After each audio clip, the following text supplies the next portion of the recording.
Tyler Black against Roderick Strong. This is a little bit too short. Went about 15, 20 minutes. We all knew, everybody knew going in that this was the end of Tyler Black's ROH title reign as he's headed to FCW. So we knew he was going to lose the title. I have never in my life, man. Well, maybe one other time. I was at an ECW event in Schenectady, New York, and Scott Hall came out. And it was 1,500 fans, the biggest pop I've ever heard in my life in such a small venue. Holy shit, man! When Homicide came out, and I don't know if this came across on the live stream, the loudest pop equal to Scott Hall in ECW and Damn. Damn.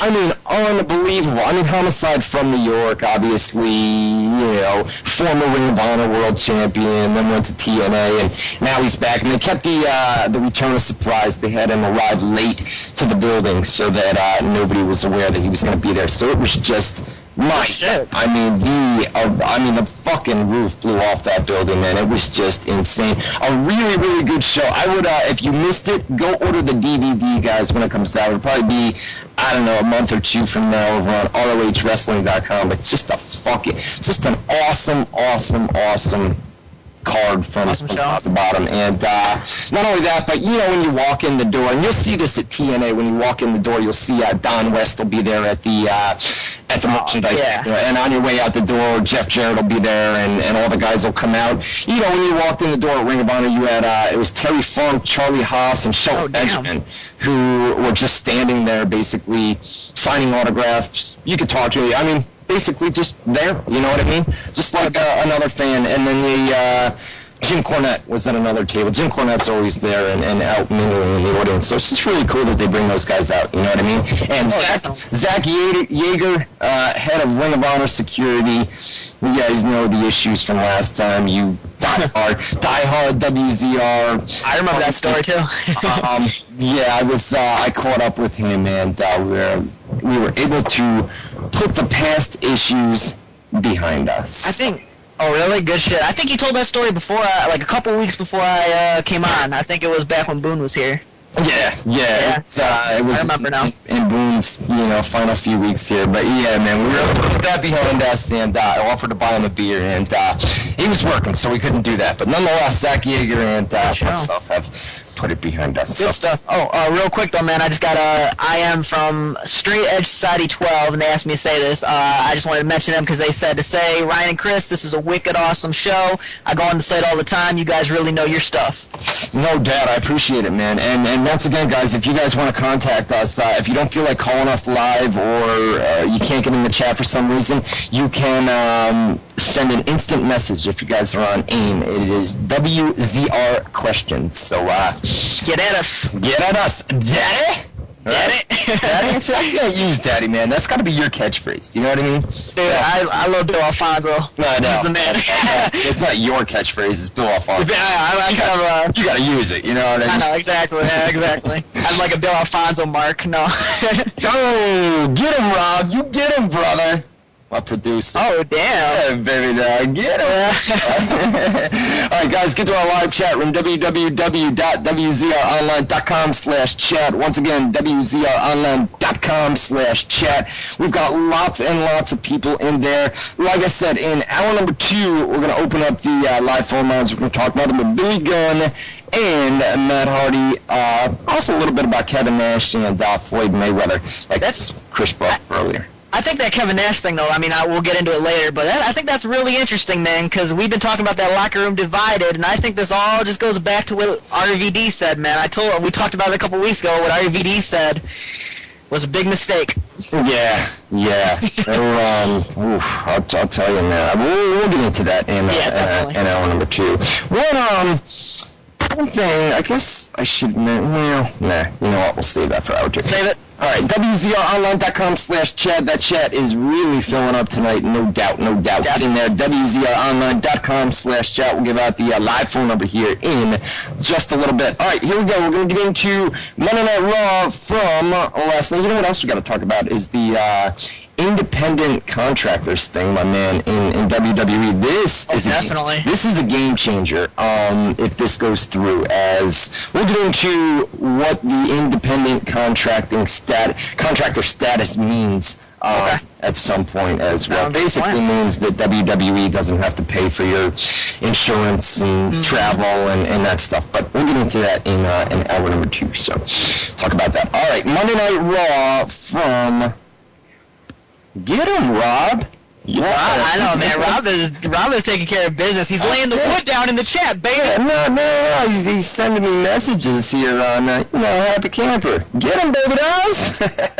Well, he told me he was gonna go nuts in the chat room tonight. Yeah, I see that. He said he was gonna lay the wood down. I think he's about to fucking lose it here in a minute. All right, Monday Night Raw from Islama, man. So, I mean, we talked about it a little bit earlier. You thought it was all right. I thought it was pretty good, man. Oh, I mean, like I said, it was all right. I thought it had better matches than usual, and I'm always bitching about how they need better matches. So I was happy with the matches for the most part. It's all right from top to bottom. We kicked things off.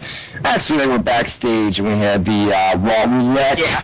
That's back. First time in 3 years back on Monday Night Raw. So we had John Cena spun the wheel.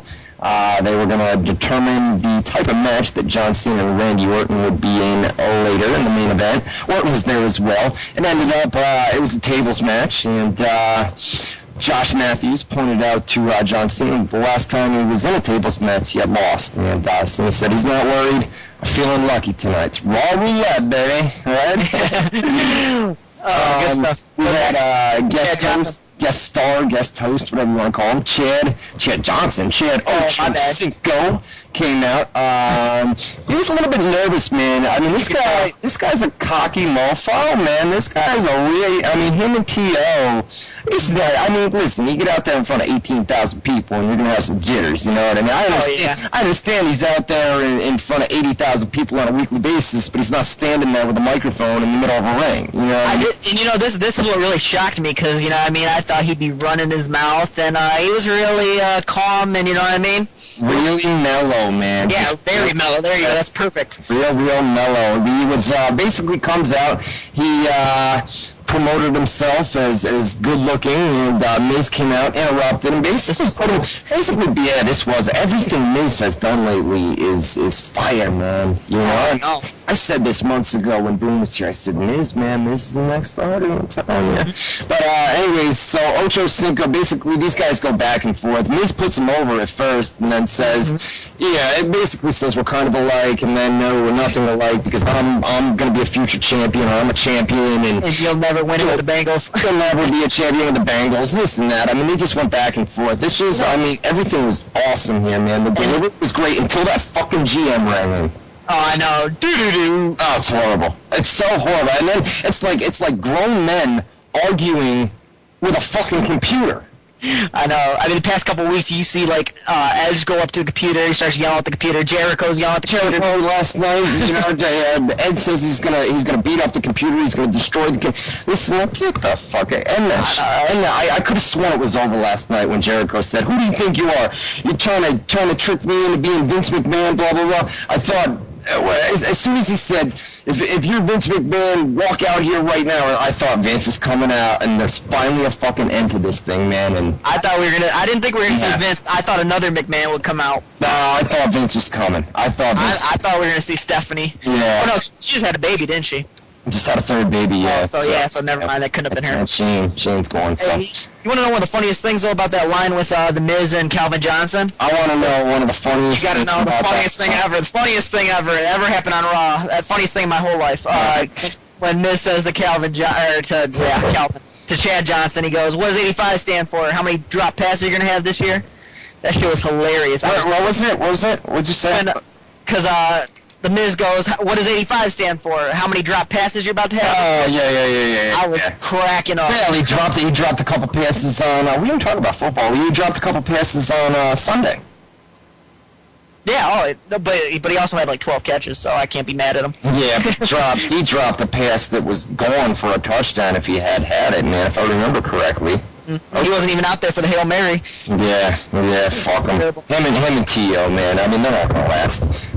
There'll be a fight. there'll be a fight between those two by week 4. I'll give it to week 4 between those, a big blowout between those two, T.O. and Ocho Cinco, but anyway. All right, so anyways, back to Monday Night Raw. We're just going to, what do we got, 20 minutes before we go to the break? You know what we'll do? We'll get through Raw. We'll talk about Mayweather and then Nash. And then in hour number 2, hopefully in hour number 2, we can fill up that entire hour with Miz and Billy Gunn and Matt Hardy. Yeah, or not Miz, Billy Gunn and Matt. Yeah. So anyway, Monty Stop. Monty Stop. What a name. I'd rather be called Mr. S too. You know? Yeah, listen, the GM comes out, basically makes a match, and Ocho Cinco gets to pick Miz's opponent. Of course, it's Daniel Bryan. He comes out, and during the match, Miz fakes he says, oh, my hernia. I pulled my hernia. I can't compete. Yeah, right. So this brings out who Alex Riley comes out, and he gets tapped out. Miz comes back in. He gets tapped out. Miz all of a sudden pops up off the ground after claiming a hernia, this and that. So that was that. They made Miz, not Miz, Daniel Bryan. They didn't make him look weak. I mean, him and John Morrison are two guys that it seems like they're gonna go somewhere with them. You know what I mean? Oh yeah, definitely. We had Edge defeated Evan Bourne in they spun the wheel earlier with a body slam. Is he a jobber or what? Oh, Evan Bourne, I know. It's crazy week after week. There are other guys. Take a guy like Santino and put him in this role. You know why Evan Bourne? Why Evan Bourne? He was just on the verge of getting over. This is probably a classic example of Evan Bourne doesn't have that look. He doesn't have the look or the size.